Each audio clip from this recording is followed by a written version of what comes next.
Hi guys, we're here at the 2016 NAMM show with the incredible Josh Smith.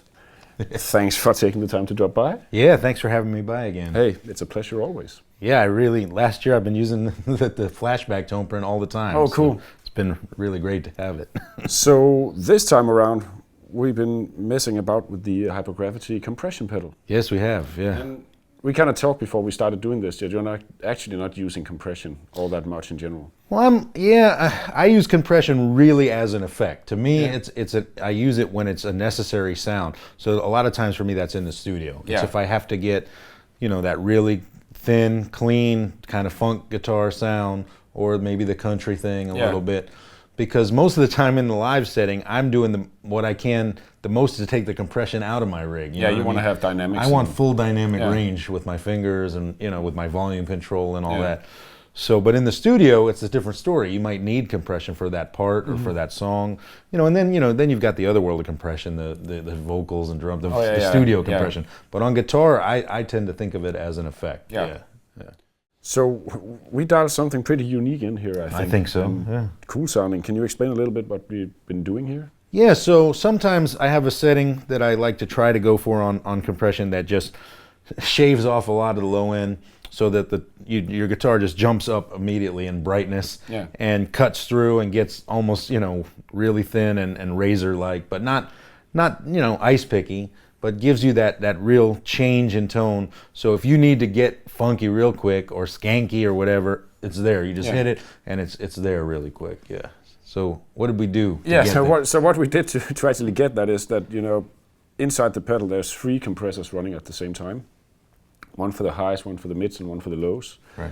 So what we've basically done is that we've taken a lot of the lows and the mids away and boosted the treble frequencies a lot. Right. And then we added some compression, mainly to the highs, whereas the lows actually kind of are allowed to pass through. I like that we let the lows pass through. So it doesn't get boomy, it gets more, Yeah, exactly. Yeah.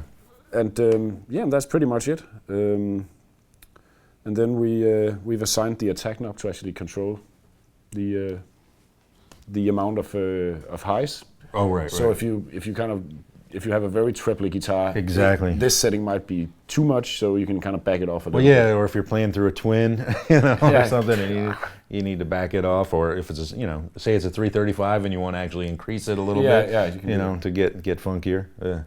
But can we hear it? Maybe I'll turn it off. Because I think the best way to hear this is by hearing the guitar natural first. Yeah.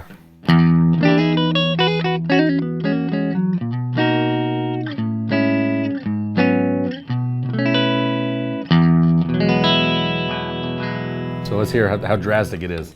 Yeah.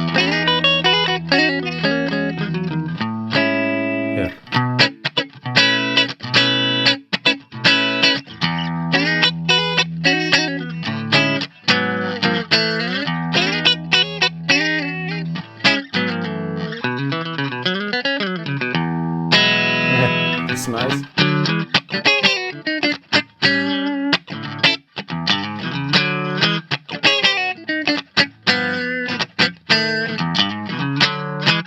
Yeah, it's like instantly, everybody's going to hear that. Yeah, you know what I mean? No doubt about it. They'll probably, what?